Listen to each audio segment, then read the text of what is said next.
Hello guys, तो कैसे हैं आप लोग? मैं हूँ साकिब और आप देख रहे हैं टॉकेबल एंड क्लासेस। तो दोस्तों, आज हम डीपीपी 4 लेकर आए हैं। आप देख सकते हैं डीपीपी 1, डीपीपी 2 और डीपीपी 3 में फिजिक्स का सॉल्यूशन करवा चुका हूँ। उसका पीडीएफ अगर आप लेना चाहते हैं तो इसी वीडियो के डिस्क्रिप्शन में मैं लिंक डाल दूंगा टेलीग्राम का, वहां जाकर के आप ले सकते हैं। ठीक है ना? आराम से यही पीडीएफ आप डाउनलोड कर सकते हैं। तो चलो स्टार्ट करते हैं। सबसे पहला क्वेश्चन है, भू संपर्क तार क्या है, इसका क्या अर्थ है या क्या कार्य है? सॉरी, कहता है भू संपर्क तार क्या है और इसका क्या कार्य है। तो इसका आंसर देखो, कहता है भू संपर्क तार का संपर्क मेन फ्यूज से रहता है। किससे? मेन फ्यूज से। जो फ्यूज रहता है ना, मेन फ्यूज से इसका संपर्क रहता है। तो फ्यूज होकर विद्युत उपकरणों तक पहुंचाया जाता है, तो वह वापस फ्यूज तक संपर्कित रहता है। इसका मुख्य कार्य झटकों से बचाने का होता है। देखो, इसने पहले ये बता दिया कि कैसे कैसे इसको जोड़ा जाता है। उसके बाद असल में ये भू संपर्क तार ये है कि इसका काम साफ तौर से ये है कि ये झटकों से बचाता है। जैसे होता है ना, अगर तार को छू लेते तो झटका लग जाता है, उस झटकों से बचाने का काम करता है। अगर बात रहा कहाँ से कहाँ जोड़ेंगे, यहाँ साफ तौर से लिखा है कि भू संपर्क तार संपर्क मेन फ्यूज से रहता है। ठीक है ना? और फ्यूज होकर विद्युत उपकरण समझ रहे हो, कोई भी सामान जैसे फ्रिज, रेफ्रिजरेटर या एसी हुआ, कुछ भी हो, उपकरणों तक पहुंचाया जाता है, तो वह वापस फ्यूज तक संपर्कित रहता है, ताकि अगर कुछ प्रॉब्लम आए फ्यूज तक, वहां से वायर लेकर के फ्यूज तक पहुंचाया जाता है, ताकि अगर कुछ भी हो तो वो फ्यूज ही खत्म हो जाए, ताकि आगे लाइट या करंट न जाए। इसका असल कार्य क्या होता है? झटकों से बचने का होता है। ठीक है ना? अब अपवर्तनांक से आप क्या समझते हैं? कहता है किन्हीं दो माध्यमों के लिए आपतन कोण की ज्या और अपवर्तन कोण की ज्या का अनुपात नियतांक होता है, उसे अपवर्तनांक कहते हैं। इसे म्यू से सूचित किया जाता है। देखो, किन्हीं दो माध्यमों के लिए आपतन कोण की ज्या और अपवर्तन कोण की ज्या का अनुपात क्या होता है? नियतांक होता है, कांस्टेंट होता है, अचर होता है। उसे हम क्या बोलते हैं? अपवर्तनांक कहते हैं। इसको हम म्यू से दर्शाते हैं। ठीक है ना? अब बात रही 3 नंबर क्वेश्चन। हीरे का अपवर्तनांक 2.42 है, ये 42। ठीक है, 42 है, 42 है। इस कथन से क्या अभिप्राय? ये एनसीईआरटी क्वेश्चन है। कहता अगर हीरे का अपवर्तनांक 2.42 है, यह सबसे अधिक है। ठीक है ना? सबसे ज्यादा अपवर्तनांक हीरे का होता है, यह सबसे अधिक है, यह सबसे अधिक सघन है। अगर जितना ज्यादा अपवर्तनांक होगा उतना वो सघन होगा। इसमें प्रकाश बहुत धीरे गति से चलेगा, धीमे गति से, मतलब जितना ज्यादा अपवर्तनांक होगा उसमें प्रकाश उतना धीरे गति से चलेगा। सबसे ज्यादा अपवर्तनांक हीरे का होता है, इसमें सबसे स्लो चलेगा, मतलब सबसे धीरे चलेगा। क्या? प्रकाश। समझ गया ना? ये हो गया। अब क्वेश्चन नंबर 4 पर चलते हैं। क्वेश्चन नंबर 4 क्या कहता है? प्रकाश का परावर्तन के नियम को लेकर। देखो, प्रकाश का परावर्तन का ना 2 नियम होता है। सबसे पहला नियम क्या है? आपतित किरण, परावर्तित किरण और आपतन बिंदु पर डाला गया, आपतन बिंदु पर डाला गया विलंब एक ही तल में हो। समझ गया ना? मतलब आपतित किरण, परावर्तित किरण और आपतन बिंदु पर डाला गया विलंब जो है ना, एक ही तल में होता है, एक ही पॉइंट पर होता है। ठीक है ना?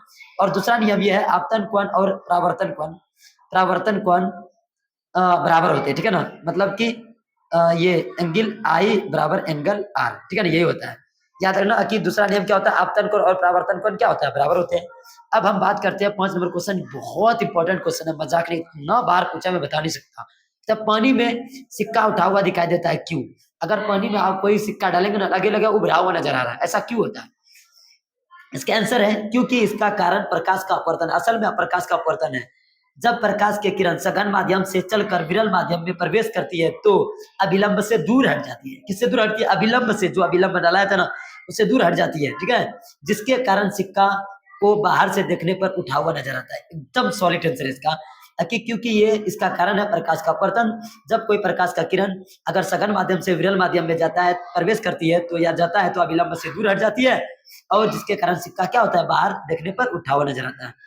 अब हम बात करते हैं कि नाभिकीय संयलन से आप क्या समझते हैं? एक होता है विखंडन, एक होता है संयलन। संयलन क्या होता है? अगर मान के चलो कोई छोटी छोटी चीज, अगर दो हल्के नाभिक अगर आपस में मिलता है और बड़ा बन जाता है, उसको हम संयलन बोलते हैं। और विखंडन मतलब टूटता है, छोटा छोटा में, उसको संयलन। देखो क्या कहता है? ऐसी नाभिकीय अभिक्रिया जिसके फलस्वरूप दो हल्के नाभिक परस्पर संयुक्त होकर, मतलब मिलकर एक भारी तथा एक अस्थायी नाभिक का निर्माण करते हैं, उसे नाभिकीय संयलन कहलाता है।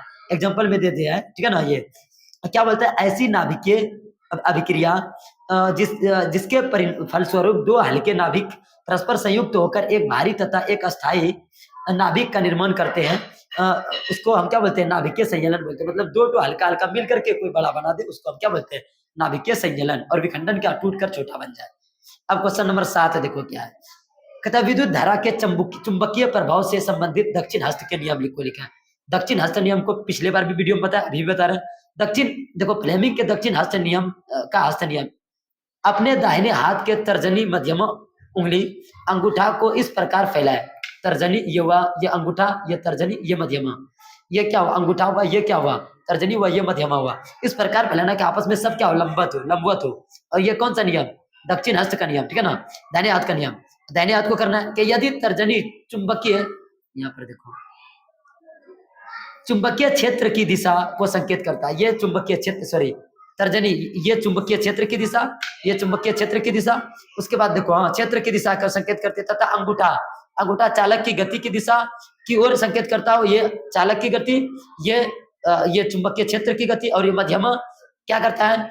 चालक में प्रेरित विद्युत धारा। ये विद्युत धारा देखो, ये विद्युत धारा, ये चुंबकीय क्षेत्र, और ये क्या, इसको क्या, अंगूठा क्या चालक की गति को दर्शाता है। उसे हम क्या बोलते हैं? दक्षिण हस्त का नियम, मतलब कि फ्लेमिंग का दक्षिण हस्त नियम या दाहिने हाथ का नियम, ठीक है ना, ये याद रखना। अब नेक्स्ट क्वेश्चन देखो, विद्युत चुम्बकीय प्रेरण से आप क्या समझते हैं? कहता वह प्रक्रम जिसके द्वारा किसी चालक के प्रवृत्ति चुंबकीय क्षेत्र के कारण किसी अन्य चालक में विद्युत धारा प्रेरित करती है, इसे हम विद्युत का चुंबकीय प्रेरण प्रेरण कहा जाता है। विद्युत का चुंबकीय प्रेरण कहा जाता है। क्या कहता है कि वह प्रक्रम, वह व्यवस्था जिसके द्वारा किसी चालक के प्रवृत्ति चुंबकीय क्षेत्र के कारण किसी अन्य चालक में विद्युत धारा प्रेरित करता है। मान के चलो कि किसी चालक में चुंबकीय क्षेत्र, मतलब यहाँ पर कोई एक चालक है और यहाँ पर एक चालक है। अगर इस चालक की वजह से वहां पर अगर कुछ प्रभाव पड़ रहा है, तो वो क्या है? वो जो हो रहा है ना, वो विद्युत चुंबकीय प्रेरण है। वो क्या है? विद्युत चुंबकीय प्रेरण, मतलब कि वह प्रक्रम जिसके द्वारा किसी चालक के प्रवर्तित चुंबकीय क्षेत्र के कारण, मतलब चुंबकीय क्षेत्र के कारण किसी अन्य चालक में विद्युत धारा प्रेरित होता हो, पता चलता हो कि सच में इसमें विद्युत धारा है, उसे हम विद्युत चुंबकीय प्रेरण कहते हैं, ठीक है ना। ये हो गया आंसर, ठीक है। अगर आप चाहते हैं कि इसका पीडीएफ ले, तो आप टेलीग्राम पर अगर टॉकिब ऑनलाइन क्लासेस, टॉकिब ऑनलाइन क्लासेस सर्च करेंगे तो वहां पर मिल जाएगा आपको आराम से पीडीएफ, आप जाके ले सकते हैं, ठीक है ना। चलो मिलते हैं नेक्स्ट वीडियो में, तब तक के लिए नमस्कार, जय हिंद, जय Bharat, thank you so much. अगर आपको ये वीडियो पसंद आया हो तो वीडियो को लाइक करें, चैनल को सब्सक्राइब करें और शेयर जरूर करें, ताकि आप जैसे दोस्तों ने भी पढ़ पाए, ठीक है ना। Thank you so much.